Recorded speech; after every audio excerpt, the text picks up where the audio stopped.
داستان ایمان فروشوں کی قسط نمبر 217۔ سلطان ایوبی نے حملہ آور دستے کے کمانڈر کو حکم دے رکھا تھا کہ دشمن کی پسپائی کی صورت میں اپنا کوئی دستہ، جیش یا کوئی سپاہی دریا پار نہ کرے۔ اس نے اس کیمپ پر حملہ کر کے دراصل دشمن کو دھوکہ دیا تھا۔ وہ تعاقب نہیں کرنا چاہتا تھا۔ وہ آگے کے تفصیلی جائزے اور مشاہدے کے بغیر کبھی پیش قدمی نہیں کرتا تھا۔ وہ دریا کہیں دور سے پار کرنا چاہتا تھا، لیکن دشمن نے یہیں سے اسے راستہ دے دیا تو اس نے یہیں سے دریا پار کرنے کا فیصلہ کر لیا۔ وہ خود آگے گیا۔ اس کے سپاہی ادھر ادھر چھپے ہوئے دشمن کو ڈھونڈ ڈھونڈ کر ختم کر رہے تھے۔ ہتھیار ڈالنے والوں کی تعداد زیادہ تھی۔ اس نے ایک بلند چٹان پر جا کر میدان جنگ کا منظر دیکھا تو خوشی کے بجائے اس کے چہرے پر اداسی چھا گئی۔ سلطان ایوبی نے اپنے پاس کھڑے نائبین سے کہا، یہ ہے مسلمانوں کے زوال کی نشانی۔ اگر مسلمان ہوش میں نہ آئے تو کفار انہیں اسی طرح لڑا لڑا کر ختم کر دیں گے۔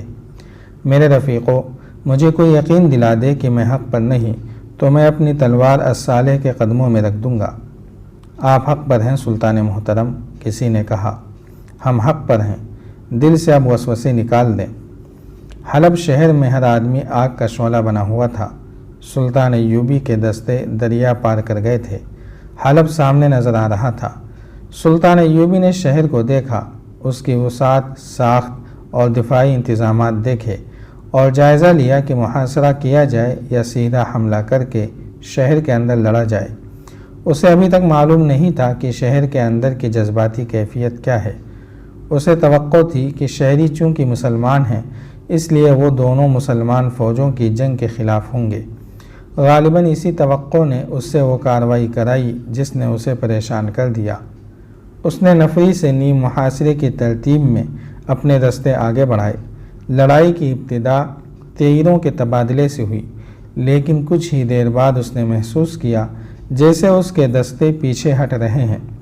حلب کے دفاع میں لڑنے والوں کا یہ عالم تھا کہ ایک طرف سے کم و بیش 200 گھڑ سوار نکلے۔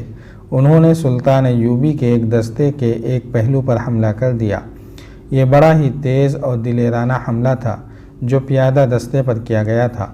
اس کے سواروں نے جوابی حلہ بول کر اپنے پیادہ دستے کو بچانے کی نہایت اچھی کوشش کی، لیکن گھوڑوں کے تصادم میں اپنے ہی پیادے کچلے گئے۔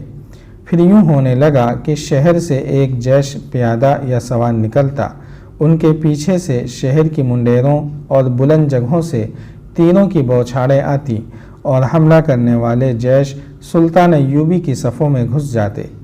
حلب کا یہ معرکہ بڑا ہی خونریز تھا۔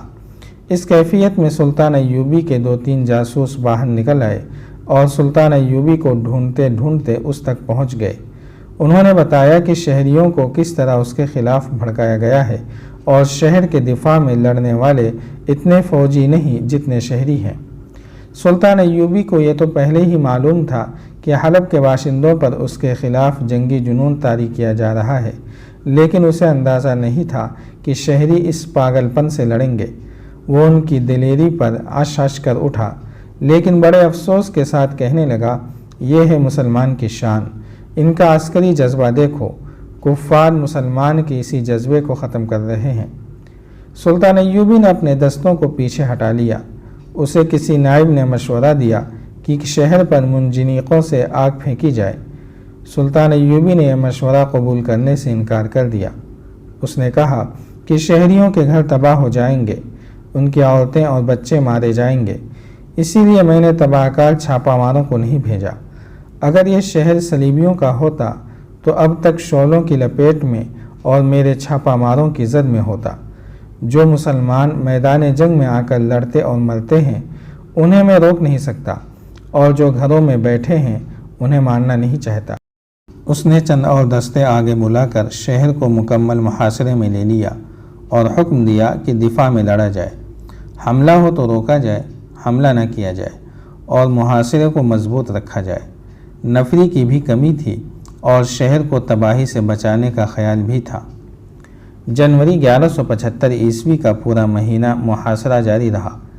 حلب کی فوج اور شہریوں نے محاصرہ توڑنے کے لیے حملے کیے، لیکن اب وہ کامیاب نہیں ہو سکتے تھے۔ کیونکہ سلطان ایوبی نے اپنے دستوں کی ترتیب اور اسکیم بدل دی تھی۔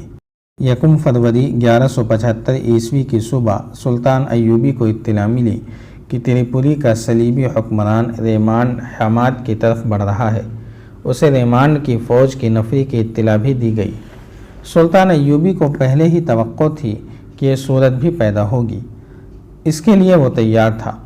اس نے اس کے لیے دستے محفوظ رکھے ہوئے تھے اور ایسی جگہ رکھے ہوئے تھے جہاں سے وہ ریمانڈ کے استقبال کے لیے بروقت پہنچ سکتے تھے۔ اس نے اطلاع ملتے ہی اپنے قاصد کو اس پیغام کے ساتھ ان دستوں کی طرف دوڑایا کہ جس قدر جلدی ہو سکے الرستان کے علاقے میں پہنچ کر بلندیوں پر تیر انداز بٹھا دو، سوار دستے پیچھے رکھو، میں آ رہا ہوں۔ اگر صلیبی فوج مجھ سے پہلے آ جائے تو سامنے کی ٹکر نہ لینا، گھات لگانا اور شبخون مارنا۔ الرستان ایک پہاڑی سلسلے کا نام تھا، ریمانڈ کو اس میں سے گزر کر آنا تھا۔ ریمانڈ کی پیش قدمی کا راستہ اس کے پلان کے مطابق موزوں تھا۔ وہ حماد تک پہنچ کر سلطان کے عقب کے لیے اور رسد وغیرہ کے راستوں کے لیے خطرہ بن سکتا تھا۔ پھر صورت یہ ہو جاتی کہ سلطان ایوبی حلب کی فوج اور ریمانڈ کی فوج کے درمیان پس جاتا۔ اس نے دوسرا اقدام یہ کیا کہ حلب کا محاصرہ اٹھا دیا اور اسی نے ان دستوں کو کسی اور سمت روانہ کر دیا۔ خود الرستان کی طرف چلا گیا۔ وہاں کی چوٹیوں پر برف پڑی ہوئی تھی۔ ریمانڈ خوش تھا کہ اس موسم میں سلطان ایوبی کے صحرائی سپاہی اس کے یورپی اور اسی علاقے کے رہنے والے عیسائی سپاہیوں سے نہیں لڑ سکیں گے، مگر وہ آگے آیا تو برف پوش پہاڑی سلسلہ کوہ سے اس پر تیر برسنے لگے۔ یہ اس کے لیے بلائے ناگہانی تھی۔ اس نے لڑے بغیر اپنی فوج پیچھے ہٹا لی۔ اسے ہر جگہ گھات کا خطرہ تھا۔ وہ سلطان ایوبی کے لڑنے کے انداز سے اچھی طرح واقف تھا۔ اس نے بہت پیچھے ہٹ کر پڑاؤ ڈال دیا۔ وہ اپنے راستے پر نظر ثانی کرنا چاہتا تھا۔ موسم بگڑ گیا، بارشیں شروع ہو گئیں۔ 7-8 دنوں میں گھوڑوں کا خشک چارہ ختم ہو گیا۔ اناج کی بھی ضرورت محسوس ہوئی۔ اس نے رسد کا انتظام نہایت اچھا رکھا تھا۔ وہاں تک اسے باقاعدگی سے رسد پہنچ رہی تھی، مگر کئی دن پیچھے سے رسد نہ آئی، نہ کوئی اطلاع۔ اس نے قاصد بھیجا جو واپس آ گیا اور پیغام لایا کہ سلطان ایوبی کی فوج نے راستہ روک رکھا ہے۔ ریمانڈ بہت حیران ہوا کہ سلطان ایوبی اتنی جلدی یہاں کیسے پہنچ گیا۔ اس نے اپنے 2 افسروں کو پیچھے کا جائزہ لینے کے لیے بھیجا۔ یہ 2 افسر 3-4 روز بعد واپس آئے۔ انہوں نے تصدیق کی کہ سلطان ایوبی نے رسد کا راستہ روک لیا ہے اور یہ بھی کہ اس نے حلب کا محاصرہ اٹھا لیا ہے۔ اس کا مطلب یہ ہے کہ ہمارا فرض ادا ہو گیا ہے، ریمانڈ نے کہا۔ فوج کو واپس تریپولی لے چلو۔ یہ اطلاع سلطان ایوبی کے لیے حیران کن تھی کہ ریمانڈ لڑے بغیر واپس کوچ کر گیا ہے۔ ریمانڈ نے واپسی کا جو راستہ اختیار کیا تھا وہ دشوار گزار تھا، لیکن وہ اس راستے سے نہیں جانا چاہتا تھا جس سے آیا تھا۔ وہ سلطان ایوبی سے لڑنے کا ارادہ ترک کر چکا تھا۔ یورپی مورخوں نے لکھا ہے کہ وہ لڑنا نہیں چاہتا تھا، لیکن حقیقت یہ تھی کہ سلطان ایوبی نے اسے لڑنے کی پوزیشن میں نہیں رہنے دیا تھا۔ وہ اسی سے گھبرا گیا تھا کہ مسلمان فوج اتنی سردی میں ایسی خوبی سے لڑ رہی ہے جیسے صحرا میں لڑتی ہے۔ دوسری وجہ یہ تھی کہ سلطان ایوبی اس کے عقب میں اور رسد کے راستے میں جا بیٹھا تھا۔ تیسری اور سب سے بڑی وجہ کچھ اور تھی جس کا انکشاف بعد میں ہوا۔ وہ دراصل الصالح اور اس کے عمرا کو دھوکہ دے گیا تھا۔ اس نے بے بہا خزانے کی شکل میں اجرت لے لی تھی۔ اسے اب لڑنے کی ضرورت نہیں تھی، کیونکہ اس کا یہ مقصد جو صلیبیوں کا بنیادی مقصد تھا پورا ہو چکا تھا کہ مسلمان آپس میں ٹکرا جائیں۔ صلیبی مسلمان قوم کی فوج کو 2 حصوں میں کاٹ چکے تھے اور ان دونوں حصوں میں جنگ شروع ہو چکی تھی۔ اس کی نیت کا پتہ اس وقت چلا جب تریپولی سے اس کا ایلچی الصالح کے نام یہ پیغام لے کر آیا: میں نے وعدہ کیا تھا کہ صلاح الدین ایوبی نے آپ کو محاصرے میں لیا تو میں محاصرہ توڑ دوں گا۔ مجھے جو ہی اطلاع ملی کہ صلاح الدین ایوبی نے حملہ کر دیا ہے، میں فوج لے کر آپ کی مدد کو آ گیا۔ صلاح الدین ایوبی نے فوراً حلب کا محاصرہ اٹھا لیا۔ میں نے وعدہ پورا کر دیا ہے، لہٰذا ہمارا وہ فوجی معاہدہ ختم ہو گیا جس کے تحت آپ نے مجھے سونا وغیرہ بھیجا تھا اور اس کے عوض میں نے آپ کو محاصرے سے بچایا۔ میرے فوجی نمائندے اور مشیروں کو فوراً واپس بھیج دیا جائے۔